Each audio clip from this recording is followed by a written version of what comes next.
cas, ce n'est pas ma première fois aujourd'hui. Ceux qui ont commencé à fréquenter durant mon absence, je suis un ancien. Amen.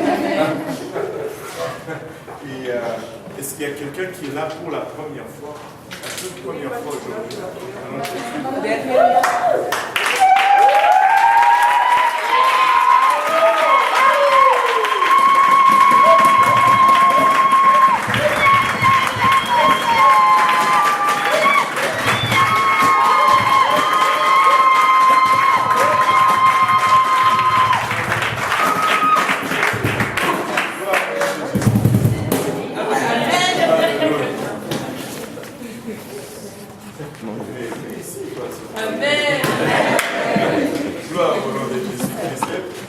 Il y a aussi la sœur Yvette qui est là pour la...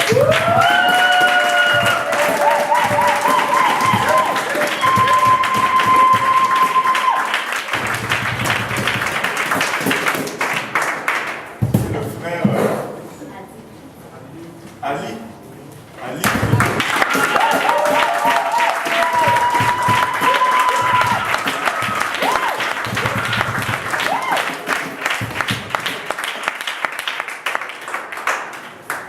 Si vous êtes là pour la première fois, nous ne sommes pas fous.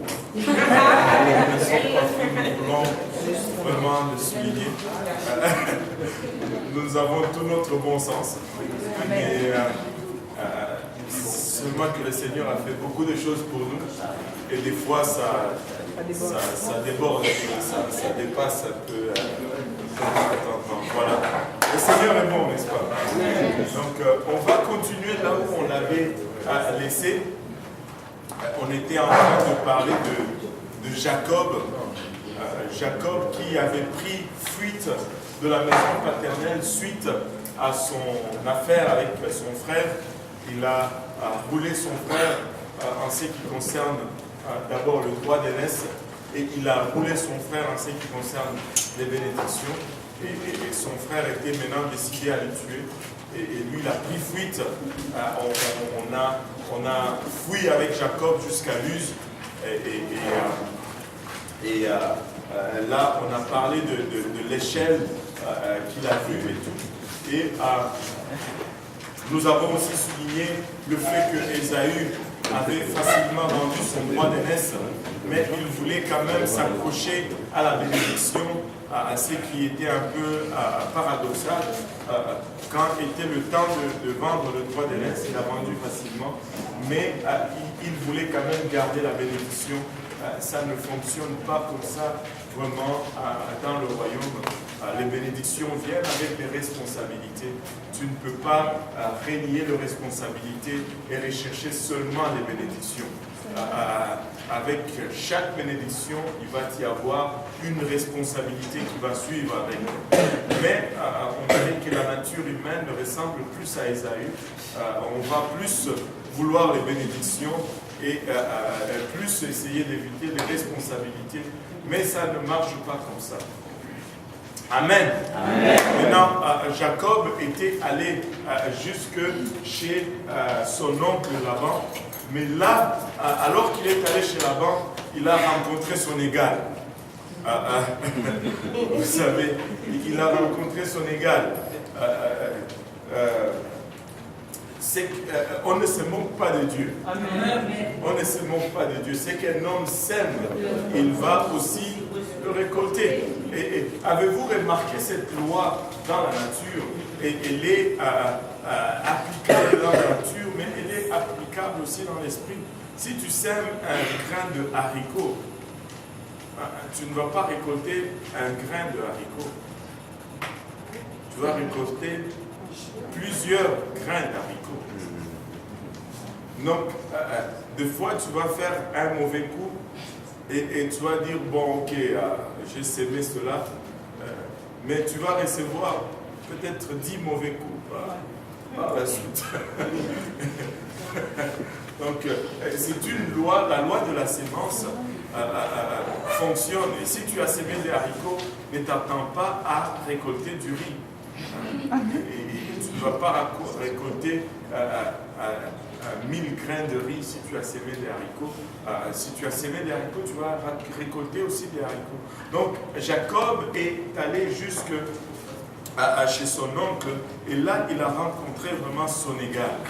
Il a commencé d'abord à travailler pour son oncle et là il est tombé en amour avec la fille de son oncle. Et ne vous énervez pas, en ce temps-là c'était légal. Hein? C'était légal en ce temps-là.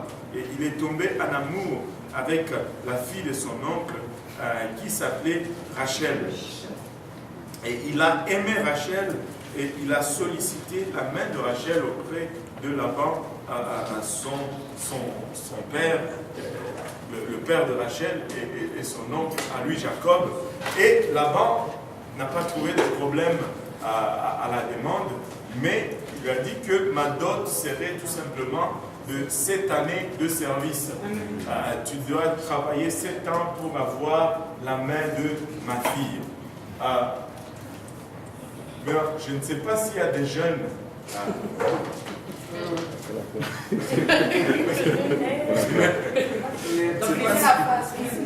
Je ne sais pas s'il y en a qui sont prêts à travailler 7 ans pour leur bien-aimé aujourd'hui. Je ne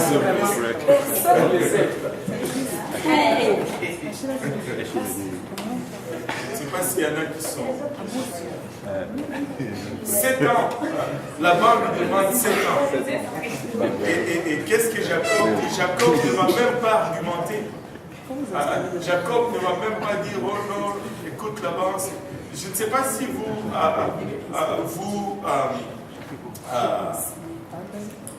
dans votre tradition, la dot s'est fait. Qui vient d'une culture où on dote la femme? Oui. C'est tout? En Haïti, on ne fait pas ça. Mais ça va. On va l'histoire là. Mais vous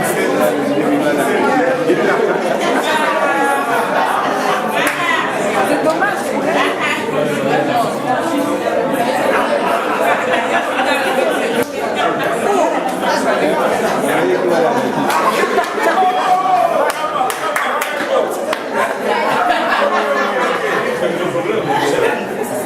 Je vais prendre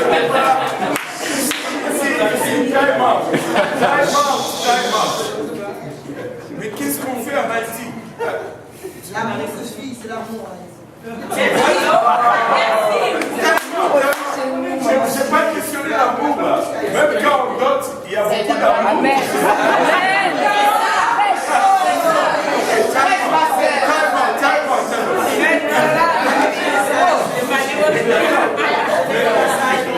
Non, mais attendez. Mais qu'est-ce qu'on fait? Je comprends pas. Voir vraiment si ce garçon. Mais comment est-ce que je vais m'assurer que le type aime ma fille? Il a le droit de la Voilà, c'est la plupart. De toute façon, les familles se connaissent. Ah ouais. Mais c'est la C'est pas. Personne ne donner de réponse. C'est la confiance. La rencontre des deux parents. Non, mais les parents. Mais attendez, ma soeur Guirlaine, avant que tu t'envoies, tu vas sur un chemin qui est à côté. Mais ce ne sont pas les parents qui marient. Ce ne sont pas les parents qui sont en amour. C'est les parents qui devaient décider pour la fille. Le monsieur devait se présenter auprès du parent de la fille. Si les parents de la fille acceptent, ok. Mais si les parents de la fille disent non, c'est fini. Et la fille est obligée d'accepter. C'est obligée à la fin de cette. Mais ça a changé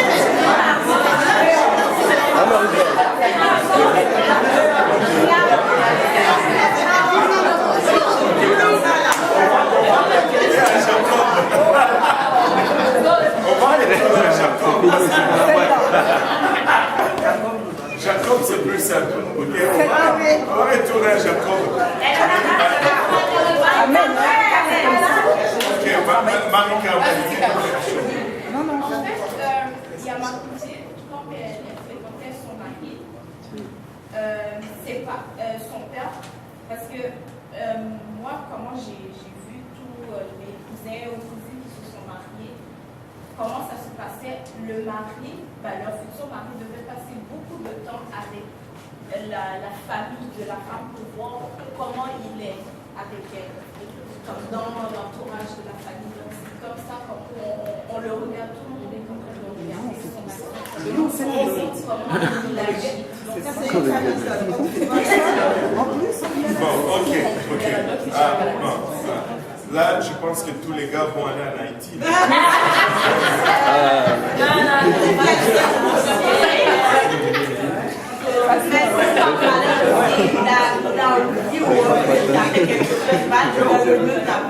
que comme la famille trouve ok, ouais, sa fille est un peu écrochée, un truc comme ça, il va débarquer chez toi.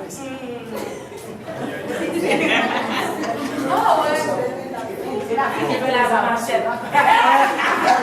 Ça, c'est tout blanc, ça.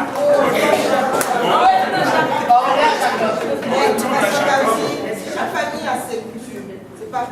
Ça peut être comme ça dans ta famille, mais Haïti, il y a une question de nom aussi. Si tu présentes un type qui n'a pas de nom, les parents, c'est que souvent ça ne marche pas, ou tu laisses, tu finis vieille fille parce qu'il y a personne. Ok.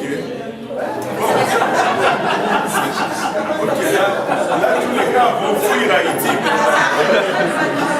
C'est-à-dire que, mais anyway.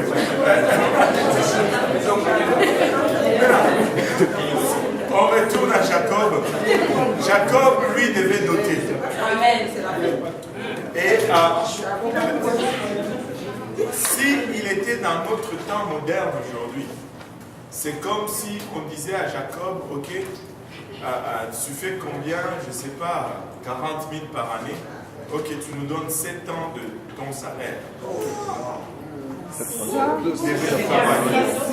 Mais attendez, c'est moi qui parle là.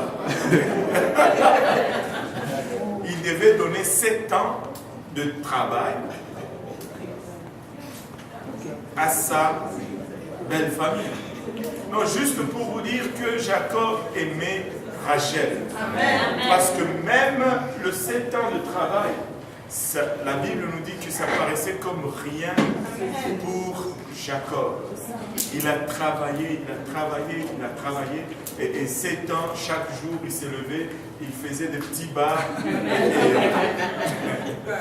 et finalement, il avait 365 bars 7 fois, et c'était le grand jour. Il est allé voir Laban, son beau-père, il dit, maintenant, tu me donnes ma femme, mais notre contrat arrive à terme, et tu me donnes ma femme. Laban dit, il n'y a pas de problème, on va faire un des plus grands mariages qu'il n'y ait. On a fait le mariage, la fête était longue, il n'y avait pas d'Hydro-Québec et toutes ces choses. Et le soir, Jacob a pris sa femme, et à l'époque c'était voilé. Le voile, ce n'est pas le truc que vous avez ici aujourd'hui. C'est des trucs, ça voile. Ça ne montre pas. Ça voile, la burqa, le machin. Et ça voile. Jacob prend sa femme, il va dans sa tente, passe sa nuit de noces, mais le matin, il se réveille, à sa grande surprise, c'est Léa, la grande sœur, dans laquelle il n'était pas intéressé. Et tu peux t'imaginer un peu le choc de Jacob.